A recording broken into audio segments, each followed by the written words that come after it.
En este video de la serie Revolución Industrial 4.0 te quiero hablar sobre el escudo térmico de la Starship.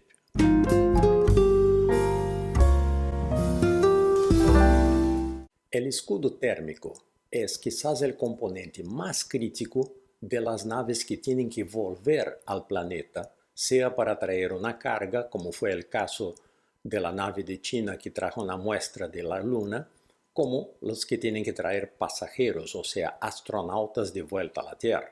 Ese tema del escudo térmico quedó más claro todavía la criticidad de ese punto en el cuarto vuelo de prueba de la Starship. Todavía nos acordamos de ver que la aleta delantera de la nave, por el excesivo calor que se genera en la reentrada en la atmósfera, empezó a derretirse. Siguió funcionando, pero una parte se perdió. Bueno, ese tema de tener que resistir a la temperatura en el momento de retornar a la Tierra ya fue crítico con las cápsulas, por ejemplo las del proyecto Apollo o ahora la cápsula Dragon de SpaceX y la Starliner que en algún momento debe retornar a la Tierra. También fue muy crítico en el desarrollo de la sonda Parker, la sonda que está haciendo vuelos alrededor del Sol y por eso necesita un escudo térmico muy fuerte por las altísimas temperaturas a las que está expuesta. Nos acordamos también que en los ónibus espaciales Columbia, Challenger, Discovery, Atlantis y Endeavour, también el tema del escudo térmico era muy crítico. Aparte, esas naves estaban hechas de aluminio para ser más livianas, y el aluminio tiene un punto de fusión bajo comparado con otros metales.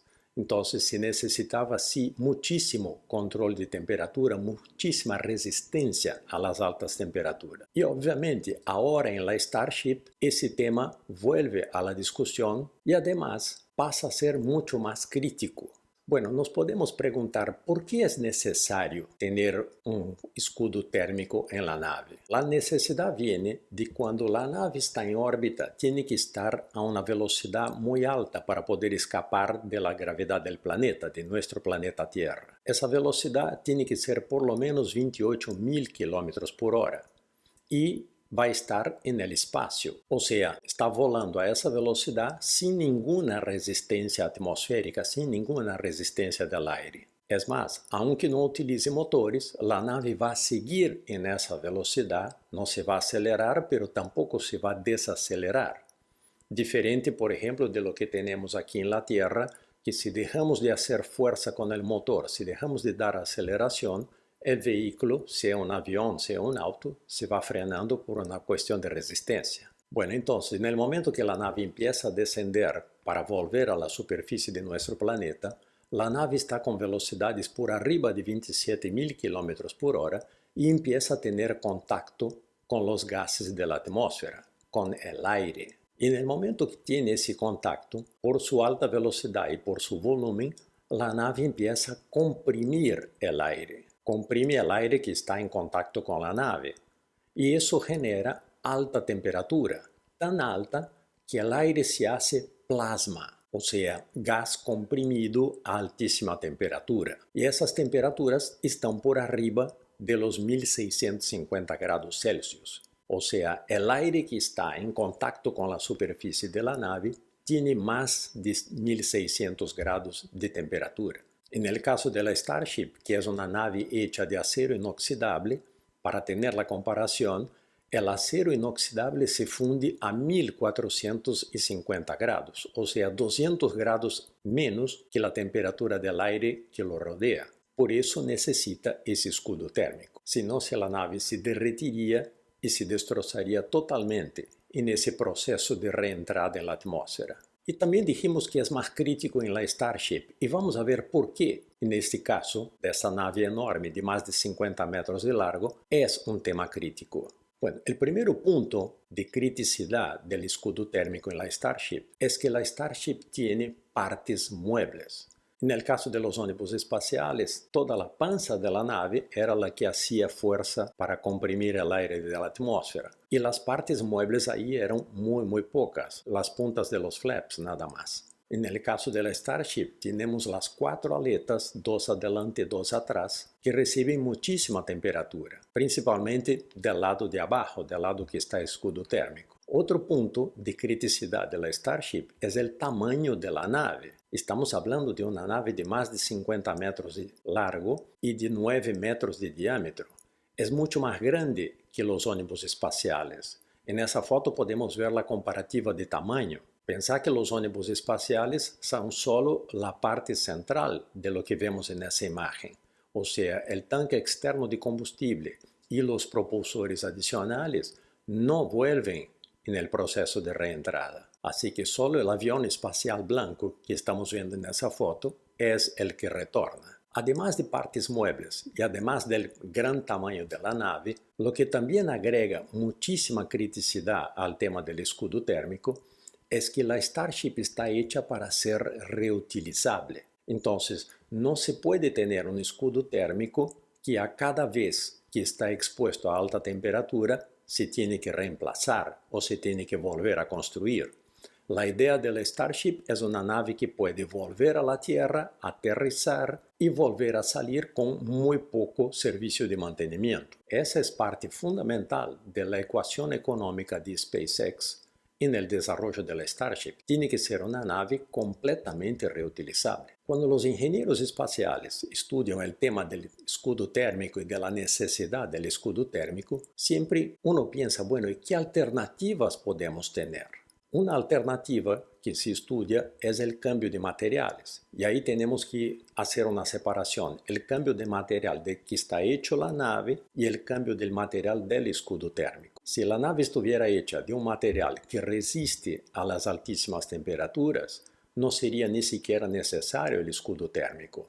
El propio material sería suficiente para comprimir el aire, resistir a las temperaturas y volver a aterrizar. El tema es que ese material hoy, con capacidad de ser reutilizable y económicamente viable, no lo tenemos. Y otra posibilidad de cambio de material es cambiar el material del escudo térmico, o sea, desarrollar materiales más fuertes, más resistentes a la temperatura y a la vez más livianos y más resistentes a presión aerodinámica. Bueno, esos materiales sí se prueban con muchas alternativas y se está buscando lo que sea la mejor ecuación en relación a resistencia y el valor económico. La otra forma de pensar en relación a eso es, a ver, si el problema todo es la velocidad, ¿por qué no reducimos la velocidad de la nave antes de la reentrada? Y en ese caso, con la tecnología que tenemos hoy, tenemos una inviabilidad técnica. Como dijimos, la nave va a estar volando por el espacio donde no hay ninguna resistencia.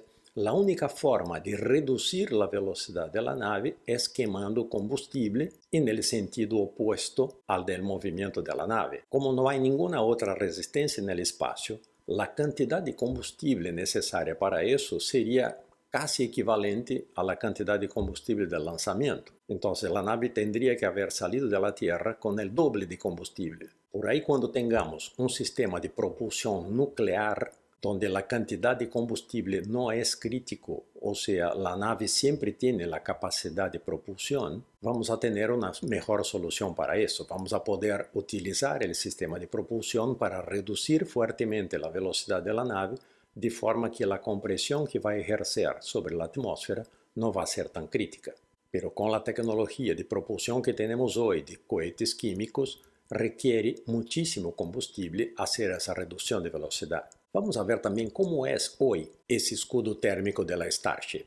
Hoy está compuesto por ladrillos aislantes y esos ladrillos van sobre el acero inoxidable de la nave. Como la nave es enorme, hay más de 18.000 ladrillos para cubrir un lado de la nave, que es el lado que va a hacer la compresión sobre la atmósfera. El otro lado no es necesario estar cubierto de ladrillos porque la temperatura ahí no llega a valores tan altos. Esos ladrillos utilizados en la Starship son ladrillos hexagonales, diferente de los rectangulares que se utilizaban en los ónibus espaciales. Esos ladrillos hexagonales tienen una diagonal de 24 centímetros, o sea, por eso que se necesitan muchos ladrillos, por eso que se necesitan los 18.000 ladrillos que mencionamos. La ventaja de tener los ladrillos en forma hexagonal es que en el caso de ladrillos rectangulares, el aire camina entre los ladrillos y ejerce mucho más presión porque no tiene resistencia y por lo tanto la velocidad del aire sigue alta en relación a la estructura. En el caso de los ladrillos hexagonales, el aire no tiene una salida directa y se choca contra paredes de los ladrillos de forma que la fuerza se va disipando y el ladrillo es mucho más resistente a la presión aerodinámica. Y en lo que se refiere a materiales, esos ladrillos están hechos principalmente de sílica, o sea, son cerámicos. Y es eso lo que los lleva a ser muy resistentes a la temperatura. Lo importante de esos ladrillos es que la parte que está haciendo fuerza contra la atmósfera tiene que resistir a esos 1600, 1700 grados y la otra parte, la parte de atrás que está en contacto con el acero de la nave, no puede tener esa temperatura, o sea, en el espesor del ladrillo se tiene que disipar esa temperatura altísima que hay sobre una faz. Y esos ladrillos están sujetados a la nave en algunas partes por pegamento, o sea, se pega directamente sobre el acero, y en otras partes por grampas. Y se hace esa diferencia en la forma de fijación justamente porque la estructura tiene algunos movimientos. Y también para entender la criticidad del escudo térmico desde el punto de vista de ingeniería, nos tenemos que preguntar ¿a qué tiene que resistir un escudo térmico? Obviamente tiene que resistir al calor, para eso es que se tiene el escudo térmico. Pero además del calor, ese escudo térmico tiene que resistir a las vibraciones de los motores principalmente. Pensá que en el momento del lanzamiento son 33 motores Raptors que se accionan. Pero eso sí genera muchísimo ruido y genera muchísima vibración en toda la estructura. Esa resistencia tiene que estar tanto en las pruebas como en el lanzamiento. Hay varios videos que muestran las pruebas estáticas de la nave, o sea, cuando se disparan los motores sin liberar la nave para que alce vuelo. Hay en esas pruebas evidencias de que los ladrillos saltan de la nave justamente por la vibración que tiene. Y en el lanzamiento, ni hablar. Cuando todos los motores se disparan juntos para levantar la nave, la vibración es tremenda. Además de eso, el escudo también tiene que resistir de la presión aerodinámica. La presión aerodinámica va aumentando con la velocidad y la nave llega a velocidades altísimas.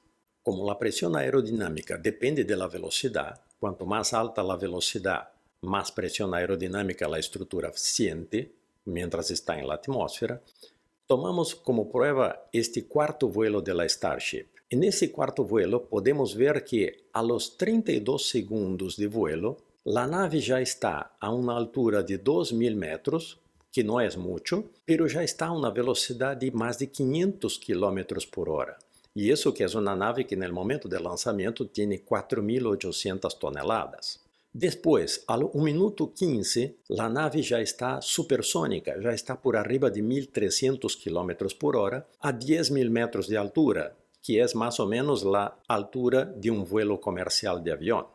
Y a los 3 minutos y 36, cuando la nave está por salir de la atmósfera, está a los 100 kilómetros de altura, la Starship ya está a más de 6.300 kilómetros por hora. O sea, los ladrillos tienen que resistir a todo ese movimiento aerodinámico porque son la pared de la nave en contacto con el aire. Bueno, ya que el escudo térmico fue un tema crítico en el cuarto vuelo de prueba, la pregunta es, ¿cómo se puede mejorar? Lo que está haciendo SpaceX es desarrollando materiales nuevos con sus proveedores, en el caso de ladrillos cerámicos, y está buscando que esos materiales tengan más resistencia al calor y que sean más livianos, para no agregar tanto peso a la nave.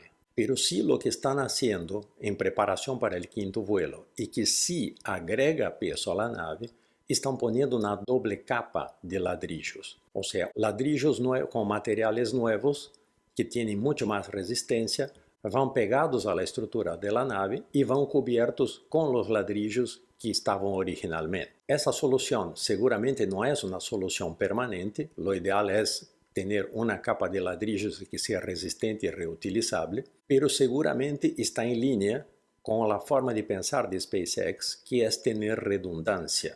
El hecho de tener, por ejemplo, los 33 motores, como vimos en el cuarto vuelo, la nave perdió un motor de inicio y eso no causó ningún problema, justamente porque hay redundancia, hay exceso de capacidad. Además de esa doble capa, vamos a tener también una manta protectora, una manta de un material que también ayuda a disipar el calor antes que llegue a la estructura metálica. Y además de todo ese tema de materiales, SpaceX también está haciendo una mejor fijación de los ladrillos, manteniendo el sistema de pegamento en algunas partes y de grampas en otras partes, pero está mejorando muchísimo la fijación de los ladrillos para que los ladrillos no salten, sea por vibración, sea por presión aerodinámica. Y con eso creo que vamos a tener una mejor estabilidad del escudo térmico y por ahí más resistencia en ese momento de reentrada de la atmósfera para hacer el aterrizaje. Y eso vamos a ver en el quinto vuelo de prueba. Seguramente lo vamos a mostrar aquí en nuestro canal.